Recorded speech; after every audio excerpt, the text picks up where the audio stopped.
दिल्लीत राष्ट्रपती द्रौपदी मुर्मूंच्या हस्ते ध्वजवंदन। पंतप्रधान मोदी, राजनाथ सिंह आणि युरोपियन युनियनच्या नेत्यांची खास उपस्थिती। हेलिकॉप्टरमधून भव्य पुष्पवृष्टी। महाराष्ट्राचं वैभव असलेल्या गणेशोत्सवावर आधारित चित्ररथानं जिंकली कर्तव्य पथावरच्या पाहुण्यांची मनं। लेझिम खेळणाऱ्या मुली, झांज आणि ढोलवादकांनी वेधून घेतलं उपस्थितांचं लक्ष।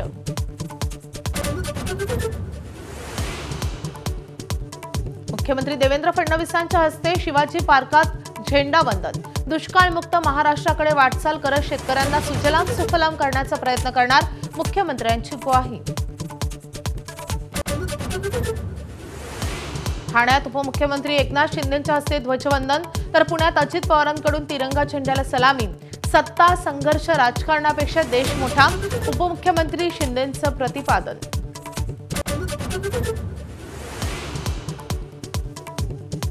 अनेक वर्षांच्या प्रतीक्षेनंतर रायगडमध्ये मंत्री भरत गोगावलेंकडून ध्वजवंदन।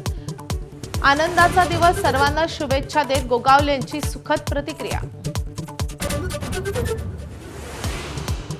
नेहमी एकमेकांवर टीका करणाऱ्या मंत्री संजय शिरसाट आणि चंद्रकांत खैरेंमध्ये दिलखुलास गप्पा।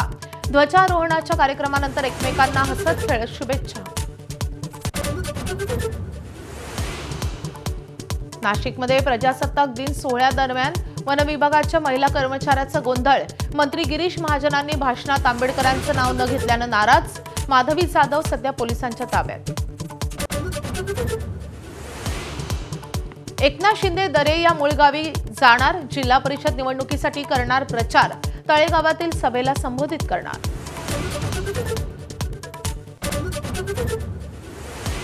साताऱ्याच्या कराड तालुक्यात तब्बल 6,000 कोटींचा ड्रग जप्त। गुजरातमधील 3 पोलीस अधिकाऱ्यांची कारवाई।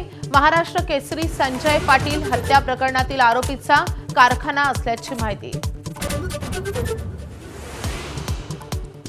आजपासून हार्बर मार्गावर धावणार एसी लोकल। सीएसएमटी ते पनवेल मार्गावर 14 एसी लोकल धावणार। पहिल्या लोकलचा वाशी ते वडाळा असा प्रवास।